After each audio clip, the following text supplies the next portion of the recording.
ભાઈ જો અમે આવી ગયા છીએ અત્યારે કેન્ડલમ બીચ અને આ છે કેન્ડલમ બીચ. રાજભાઈ શું કરવાનું હે? નહીં તો ફર્સ્ટ ઓફ ઓલ બધાને ગુડ મોર્નિંગ અને હર હર મહાદેવ. આજે છે આપણો ડે 4 અને સવારનો તમને નજારો બતાવી દો બહાર ગેલેરીનો.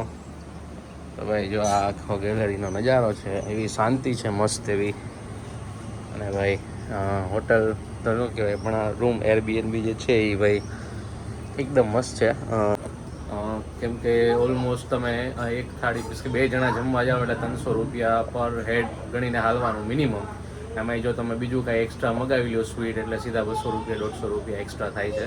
એટલે ઓલમોસ્ટ અમારે કિડ છે એટલે ગમે ત્યારે એને મીઠું ખાવું હોય તો ઓલમોસ્ટ 700-800 વધીને 900 રૂપિયા સુધીમાં સીધું લંચ કે ડિનર હોય એ અડે છે. અને મોર્નિંગ બ્રેકફાસ્ટ ઇવન ગુડ છે. ઢોસા તમને 100 રૂપિયામાં 150 રૂપિયા મેક્સિમમ 150 મસાલા ઢોસું સારી જગ્યાએ મળી જાય છે. અને સૌ સારી એવી 5 સ્ટારમાં જાઓ તો વધીને 200 રૂપિયા, એથી વધારે નથી અહીંયા ક્યાંય ઢોસામાં. તો એ એક બેસ્ટ છે ઓપ્શન સવાર માટે. પછી બપોર પછી ઇવનિંગમાં કેવું છે કે સાઉથના રેસ્ટોરન્ટ છે ને ત્યાં જ ઢોસો મળે. બાકી બીજે તમને ક્યાંય ઢોસો ઇવનિંગ પછી ક્યાંય દેખાશે નહીં, આફ્ટરનૂન પછી આમ તો. કારણ કે અહીંયા બધા બ્રેકફાસ્ટમાં ઢોસો ખાય, આપણે જેમ રાત્રે દબદબાટી ઢોસા બોલાવે એવું નથી અહીંયા. અને બાકી જો વાત કરીએ તો અહીંયા બ્લિંકિટ ચાલે છે અને રેપિડો નથી. ઇન્સ્ટામાર્ટ પણ છે, બ્લિંકિટ છે, એટલે તમે એ પણ મગાવી શકો છો. અને જો એ બ્રેકફાસ્ટ આપણો આવી ગયો છે ભાઈ. જો બ્રેકફાસ્ટમાં તમને બતાવી દો. જો ભાઈ મસ્ત પરોઠા ને આવી ગયા છે. જો ભાઈ મસ્ત પરોઠા ને ચા ને આવું મસ્ત વ્યૂ. બીજું શું જોઈએ મિત્રો, અહીંયા ગોવામાં આવી રીતના આપણને પરોઠા ને ચા મળી જાય. તમું આજથી જ જવાનું? આજથી જ જવાનું? આજે જવાનું છે અમારે બીચ ઉપર, નાવા જવાનું છે. અને આરંબોલ બીચ. કયો બીચ ઉપર દીકા? અહીંયા શું હોય? ફીસ. આપણે દરિયામાં નાવા જવાનું. શેમાં નાવા જવાનું? એ તો જો ભાઈ હાલો બ્રેકફાસ્ટ કરી લઈએ ને પછી લઈ જાઓ તમને બીચ ઉપર. અત્યારે જો બધાને હર હર મહાદેવ. પહેલાં તો ને અમે આવી ગયા જો અત્યારે કેન્ડલિમ બીચમાં. અહીંયાથી જસ્ટ એન્ટ્રન્સ છે અને અહીંથી તમને બતાવું બીચ કેવો છે. જો અત્યારે આવું એન્ટ્રન્સ છે અત્યારે. જો ભાઈ અહીંયા ડોગ્સ બહુ હોય છે અહીંયા, એટલે કે બહુ પાડીતા ડોગ્સ રાખે છે. જો ભાઈ આ મસ્ત કામ બીચ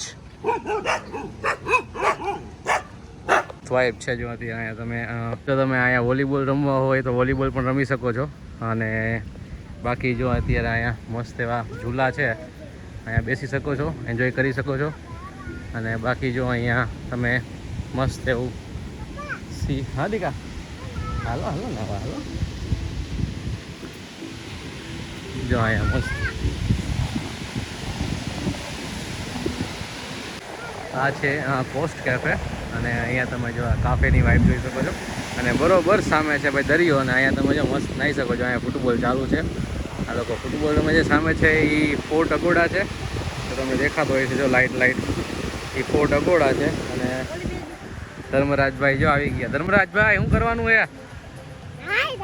નહીં કરવાની હે ભાઈ અમારે. એને ચલો જોઈએ હવે કરીએ નાઈનું કંઈક વ્યવસ્થા. તો ભાઈ જો અમે આવી ગયા છીએ અત્યારે કેન્ડલમ બીચ. અને આ છે કેન્ડલમ બીચ. ઠેઠ સુધી જોઈ શકો છો કેન્ડલમ બીચ. તમુભાઈ રમે છે અને હવે થોડાક ફોટા પાડીને પછી અત્યારે જો અહીંયા કાફે પોસ્ટ કાફે છે ત્યાં જશે અમે હવે.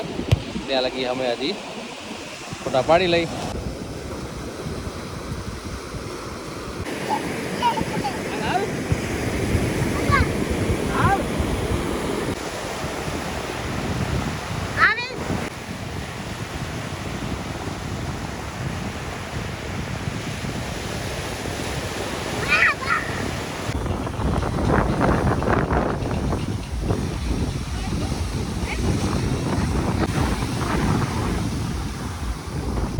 તો ભાઈ અત્યારે ઇવનિંગમાં પાછા અમે પ્લાન ચેન્જ છે. કેન્ડલિમ આવી ગયા હતી અને વ્યૂ બતાવી દો ખાલી તમને ખાલી કેન્ડલિમનો. જો ભાઈ અને જો ભાઈ ટેટ સુધી તો વ્યૂ જોઈ.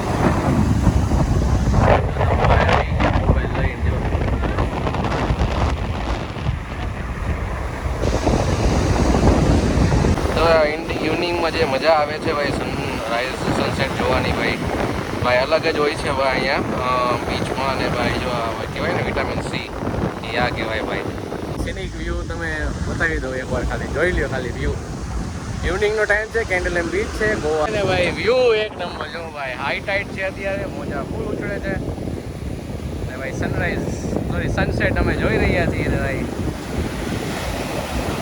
કંઈક અલગ જ નજારો છે ભાઈ. આ છે એગોડા ફૂડ, જો તમે દેખાતો હોય તો આ છે એગોડા ફૂડ. અને અમે અત્યારે છીએ બરોબર અહીંયા સામે કેન્ડલ બીચ, આગળ છે કલંગટ અને બાગા બીચ. અને બસ જો અત્યારે અમે અહીંયા મસ્ત એવો વ્યૂનો નજારો લઈ છીએ.